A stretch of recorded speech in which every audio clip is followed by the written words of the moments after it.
super welterweight champion of the world. Never had any doubt in himself. To me, it's the knockout of the year. Handing Sebastian Fundora the first loss of his career. Albuquerque, New Mexico. You're a proud fight city. You need to be very proud. Stand up and give a round of applause to the new champion, Brian Mendoza, ladies and gentlemen. Thank you. Man, it's an honor to be here. Like I said, I wasn't even supposed to make it this far, and I always said the dream wasn't to come this far. It's, to actually accomplish the goal, become a champion, add on the list, to New Mexico's short list of champions. I'm now a part of that honor. Igual representando para todos los latinos, esto es para ustedes. Yo soy, mi familia es de Cuba, yo soy de Nuevo México, yo represento para todos los latinos, tú sabes, para arriba los latinos, and everybody that supports me, I said, the Latinos, everybody, I just want to make exciting fights. I hope I did my part in creating enough of a war over here at the war grounds, Dignity Health Sports Park.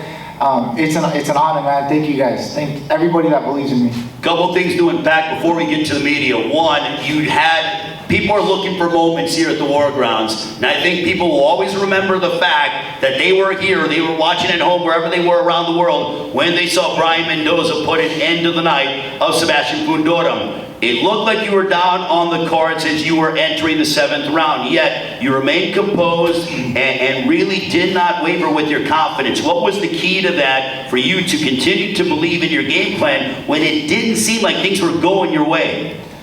It's just belief. Excuse me. It's literally like you have to kill me to get me to stop, And none of those shots, like even when he was like snapping my head back with those uppercuts, I was never even like a flash, like dazed or anything like that. So I said, it's okay, I'm gonna eat these shots, but I'm gonna keep coming. And I feel like I'm a dangerous fighter to the end. I don't even know what round that was. We were just in the rhythm of the fight, but I felt the tide changing. But this is a title fight, and in world title fights, the tide can shift back and forth, but the thing is, to believe in yourself, believe in your team. I have a great team behind me. I got Ismael Salas, this guy Hernandez, Fernando Diaz, the great Tony Brady, man, the strength and conditioning coach gave me this gas tank to just keep coming and coming and coming. And it's crazy, man. I'm really here. I don't know what to say. All right, I'm going to turn it over to the media with questions for the new champion, Brian Mendoza. By all means, ask the champion your question. Mendoza, Willy Suárez, boxeo cubano. Yo no tengo pregunta, man. Solo te quiero decir una cosa. Estoy bien orgulloso de ti, de lo que hiciste hoy y de lo que vas a hacer en tu carrera. Felicidades, campeón. Un millón de gracias, Willy. Tú has apoyado desde el principio, desde que me conociste, antes de ni saber que era cubano. Y lo hicimos. Aquí estamos, tú sabes, hasta pensaba que era mexicano, pero me apoyaste y seguimos y ahora aquí estamos. Yeah, can you translate that for us? ¿Cómo era la pregunta? ¿Cómo era? I just told him that I don't really have a question. I just wanted to tell him that I am very, very proud of what he did today, and he totally deserved it. And I said that even from the day one that I met him, he even thought I was Mexican. He didn't know, because both my parents are from Cuba, but I didn't come out with the face. I don't know, I'm from New Mexico, maybe just being born or something in the air, gives you a different look. But he believed in me, even before he's boxeo cubano, and even before he knew I was Cuban, he supported. And it's just an honor, man. Thank you to everybody that believes in me. There was a whole world full of doubters, but to the few that believed in me, this was for you. However it can really get you here, look at me right now. I was not supposed to be here, and I'm not going to stop grinding. This just added fuel to the fire. I'm going to keep working even harder than I was. I don't know how that's possible, but I'm going to find a way. We're going to break these barriers. Brian, right down here in front. Marcus Hayes, Fight Up TV, powered by Stage Front VIP. First off, congratulations on a scintillating knockout over what probably was conceived as the young boogeyman in the 154-pound division.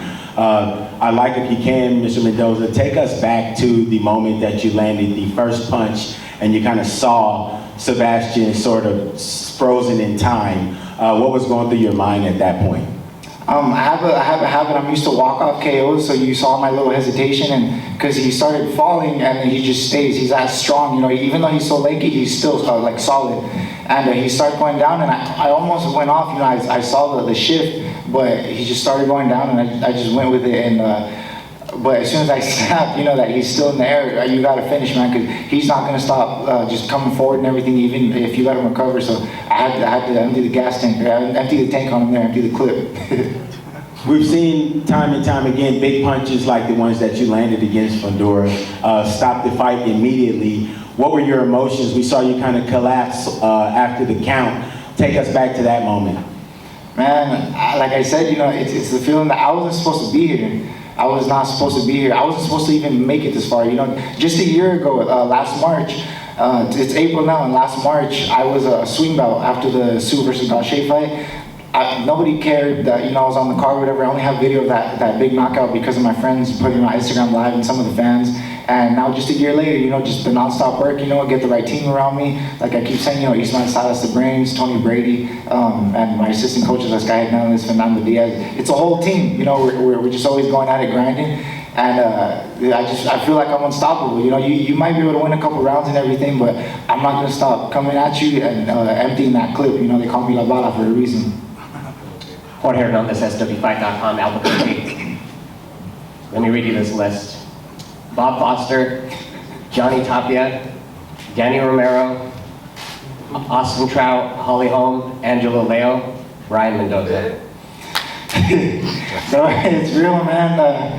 From New Mexico, you know, it's a small little town. We're not supposed to get out here. You know, I took the risk. Me and my family up and left. You know, from Albuquerque, went to Las Vegas. And I just knew there was the next level I needed to take. And, you know, I wanted to thank Fidel Maldonado, my original trainer. You know, he got me to 16-0 before I even left New Mexico. You know, they put that fire in me, you know, from New Mexico. Like I always say, I got green chili in my veins. If you're from New Mexico, you know what that means. But it's just that fire inside me was always instilled in me. And now, you know, I just had to, you know, build the other team, the rest of the team that I needed. But we out here, man. I just want to thank everybody that's a part of this from day one, from the amateurs in New Mexico to now living in Las Vegas, but representing, you know, everybody that believes in me. You didn't pick up the sport until you were 16. You know, thinking about this moment, and you go back in time, what would you tell 16-year-old Brian Mendoza? I was actually, before I came out, even to come to the venue, I looked in the mirror in my hotel and I said, look at the little kid, you know. Sorry. The little kid in you, like, you always look up, you're like, yo, I want to be this when I grow up. I'm here. I really did it. And he did do it tonight with a 7th round knockout over Sebastian Fundora. Adriana? Brian, congratulations. I'll give you a second to, you know. I'm sorry, I'm deaf. I cannot hear you. You can hear me? Oh. There we go. Congratulations. Thank you. Spectacular performance. I feel that, you know, alongside ringside, many of us kind of saw that knockout, slow motion. Can you talk to me about how you saw that, how you lived it? I saw it just as slow as you did. I was like, is he falling? Is he even hurt? I just thought, you know, he was maybe taking a step back. He takes little like angles back sometimes. I didn't know it because I wasn't looking for one shot. I know I'm swinging big shots, but I'm a power puncher. Like, you know, what do you want? And I know he was touching me a lot, but like I said, you know, I was never hurt. I was never dazed or anything. So like, let's get it. Salas actually told me in the break right before that round. He said, almost like to earn some respect. He said it in Spanish, but it was like. Hit him with something, you know, put some steam on some shots, and it was that, you know, I just set it up. I saw the openings, like I said, you know, before the fight happened. I just saw the openings, and we rolled with it. You know, you see what happens. I just didn't give up. Like I said, it's a title fight, and there's shifts and momentum, and I just didn't give up. I never cared, you know, like I'm losing a couple rounds, but you know, I'm trying to create the space, trying to find things. It is what it is. I can lose a couple rounds. I don't care. I'm still coming forward. And I need to ask, obviously now as the interim champion, you know, everyone kept talking about Fundora fighting Charlo eventually. Well, now you have that title. Talk to me about what you look into your future. I'm sorry, I didn't catch that question. About if you, about your question was, with Fundora was being slated to potentially fight Charlo, and now what are his thoughts? So that's the question that she asked.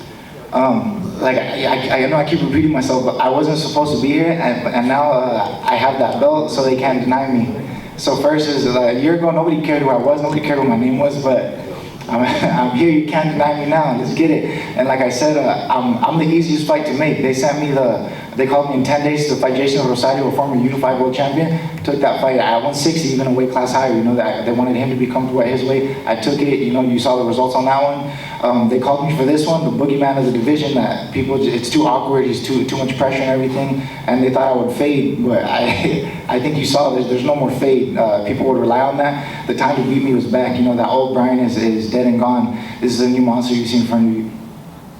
Thank you. Congratulations. Thank you. Steve Coreno, KR Sports. Great, congratulations, Brian. Thank you.